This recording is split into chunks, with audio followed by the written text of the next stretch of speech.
Hello dear students, I hope you all in a good health. In this video from the chapter Rise of Small Kingdoms in North India, you will be coming to know about the governance in North India under the various sections. So first of all, let's start with the administration, means how the kings used to govern their kingdom. There was one man rule. It means kings were the most powerful person. He used to take all the decisions by himself. But he also was assisted by the team of his officials. But the final decisions used to be depend upon the king only. As his kingdom used to be very big in size, so that's why he used to divide his kingdom among the various provinces. Provinces means regions within a country. As such, now our country is being divided into the various states. In the same way earlier, kingdom used to be divided into the various provinces. As such, king who used to be the most powerful person, so that's why he used to be the head of military, judiciary and the various other departments. And as such, we have read also earlier that the kings from that during that time period they fought so many wars. So that's why kings used to spend a huge amount of money out of their revenue on the maintenance of their armies. Now next part is economy. Under the economy means what was the economic status of the people during that time period. If I will be saying that there was a discrimination or there was a gap in between the rich and the poor, that will not be wrong. Yeah, there was a discrimination among the people on the basis of the status. Means those who were having the good jobs or the high jobs, they were leading a luxurious life. Whereas those who were like getting work very difficult, so that's why they were spending a life full of hardships. At that time, students, one system was very popular, that was the feudal system. Now what is feudal system? Under the feudal system, kings had given their lands to the feudal lords, and in return feudal lords, like when the need arises, fine, they used to give the military assistance to the kings at the time of the war. And from time to time also the feudal lords have to pay some amount of revenue to the kings. But later on what happened? The feudal lords want to expand their power. So that's why they just started paying very less amount of revenue to the kings, and they maintained their huge armies, and later on they just established their own independent kingdoms. So in this way feudal lords also declined the powers of the kings. Now the next point is society. Society was at that time period was based on the rigid caste system. Means there was a huge gap in between the status of people from the high caste and the people from the low caste. And at that time the huge burden of taxes was also mainly on the poor people. Poor people means those who were cultivating the lands, means generally they were called as the Shudras at that time period. And during that time period, condition of women was also not very good. As first of all, they were not like getting a proper education. After that, so many social evils were prevailing during that time period.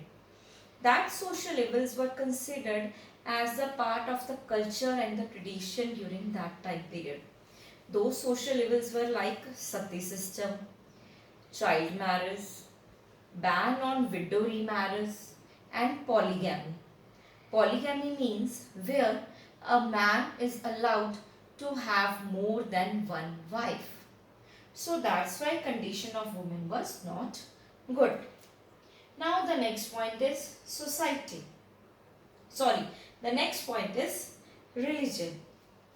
During that time period, we have read earlier as the Rashtrakutas, Pratiharas, Palas, they were all they were all having faith in the different religions. So that's why in the starting, different religions were got promotion, and moreover, they were following the policy of religious tolerance also. So that's why in starting, various religions were being popular during that time period. But later on, when Rajputs came, fine. So, as Rajputs were the generally followers of Lord Vishnu and Shiva, and they promoted the Hinduism. And as such, many invaders were attacking on India. So that's why many Buddhist people, they just moved from India towards the southwestern countries of Asia. Now after that, education. Yeah, education was not that much developed. The basic education was generally provided at the temples and monasteries. It means no schools were there for providing the elementary or the basic education. But for the higher education, two main institutions were there in India. That were the Vikramshil Vihar and Nalanda University. And dear students, both these institutions were located in Bihar in India. And during that time period, subjects like mathematics and science that were totally ignored. Whereas the philosophical subjects promoted, like those who want to study the religion or the literature, that that kind of education got promotion in India. Now the next is art and architecture. That though we have done in the various, like we have seen in the previous two videos also, that all the three main kingdoms, that were the Rashtrakutas, Palas and Pratiharas, like during their time period there was a development in the art and architecture. The examples we can get from the rock cut temples of Ellora. Then miniature painting also got development during that time period.